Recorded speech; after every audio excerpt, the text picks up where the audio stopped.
tidak akan bersatu dalam hati seorang muslim iman dan pelit. Jangan dengki dulu. Dengki riwayat yang di bawahnya. Sama pelit dulu, ya. Berarti kikir itu dosa. Pelit itu dosa, ya. Syuh itu dosa. Jadi nggak boleh dianggap, bedain ya mana hemat mana kikir. Karena ini beda tipis. Orang biasa dia pelit tapi dia bilang, oh enggak saya hemat kok, padahal dia pelit, ya. Dermawan itu memang sifatnya ahli surga. Makanya para ulama salaf mengatakan surga tempatnya orang-orang yang dermawan. Dan Nabi SAW memang mencontohkan itu. Makanya dinukil oleh para sahabat, karena Nabi SAW ajwadun nas, Nabi SAW adalah manusia yang paling dermawan, gitu kan. Salah satu ciri kedermawanannya adalah beliau tidak pernah tolak permintaan orang. Nah, kedermawanan ini tingkat-tingkat ya. Tingkat yang paling rendahnya, kalau ada orang minta dia kasih. Tapi kapan diminta? Misalnya keluar dari rumah, selama nggak ada yang pengemis minta, sudah dia tidak sedekah. Selama nggak pernah sampai ke WA dia atau grup dia permintaan yayasan, dia tidak pernah sumbang. Nah itu standar banget itu. Itu dermawan yang paling rendah. Ya. Di atasnya itu dia keluar mencari sumber-sumber sedekah. Dia yang keluar, dia sengaja cari mana yayasan sosial dia nyumbang, dia sengaja keluar cari orang miskin dia sedekah, sengaja nyari. Dia merasa dia butuh dengan sedekah, lebih butuh daripada orang miskin dengan bantuannya. Nah itu level di atasnya. Ini mulia nih. Ya ini kedermawanan yang baik. Makanya Abdullah bin Abbas radhiyallahu anhu itu kalau tiap hari depan rumahnya ada orang-orang miskin minta-minta. Nah kalau mereka tidak datang, dicari oleh Abdullah bin Abbas. Mana tuh yang kemarin minta-minta dicari? Kalau kita kan alhamdulillah dia nggak datang gitu ya. Tapi kalau ini nggak memang dicari. Nah itu level kedermawanan tuh. Jadi sengaja nyari.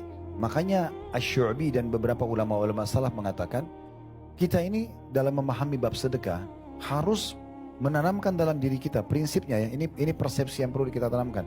Bahwasanya kita lebih butuh dengan pahala sedekah daripada orang miskin dengan fisik sedekah kita. Bisa ditangkap nggak? Saya ulangi ya. Jadi seorang muslim itu kalau mau sampai pada level yang kedua tadi ini yang bagus ini, dia harus merenungi dan menanamkan dalam dirinya prinsip saya lebih butuh dengan pahala sedekahnya. Target dia sedekah, dia nggak pusing siapa yang terima, nggak penting itu. Mau orang yang sama, mau orang yang berbeda, mau dia jujur, mau dia bohong, nggak usah pusing. Kita yang penting sedekah, karena target kita itu. Ya, pernah kami jelaskan tuh ya di kitab zakat dulu ada bab sedekah. Kalau ada orang datang di majelis kita ini bawa proposal masjid, ini ayo kita nyumbang 1 miliar, kita nyumbang semua. Sebulan kemudian kita tahu dia bohong, oh ternyata orangnya tipu, kita rugi? Enggak, sama sekali enggak. Inna malamalu bin niat, semua sudah dengan niatnya. Kita niat mau nyumbang masjid dapat pahalanya, dia niat tipu dia dihukum, selesai. Berarti kan tidak perlu kita tahu orang ini jujur atau tidak, kecuali atau dia ini nanti pakai maksiat atau tidak, nggak penting kecuali kita tahu dia memang jelas-jelas mau pakai untuk narkotika, dia pakai untuk berzina, jangan dikasih. Tapi kalau kita tidak tahu, contoh misalnya kita tahu anak kita ini akan pakai narkotika, kita nggak kasih duit, nah itu bukan pelit namanya. Dan kita tahu dipakai maksiat.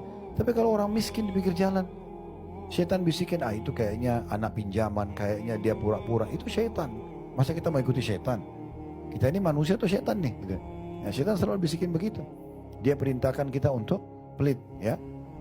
Jadi Bapak Ibu tanamkan dalam diri kita, kita lebih butuh dengan pahala sedekah. Ingat saya garis bawah ini ya, baik penerimanya orang yang sama atau beda. Karena biasanya kalau orang yang sama minta, ada kerabat kita minta sumbangan terus tiap bulan. Karena syaitan bisikin ini orang tuh minta-minta terus. Tanamkan ini, nggak penting bagi saya. Mau dia atau orang lain bedanya apa? Nggak ada bedanya kan, target kita sedekahnya. Nah sampai di sedekah saja. Nggak usah kita menjangkau siapa yang terima, nggak penting. Mau orang gila, mau orang bodoh, mau orang jujur, mau orang, nggak penting bagi kita. Yang penting kita sedekah. Ini level kedua. Level yang paling tinggi dalam kedermawanan, tidak pernah tolak siapa yang minta. Siapa saja minta, pokoknya dikasih. Jadi memang begitu, begitulah sifat Nabi SAW.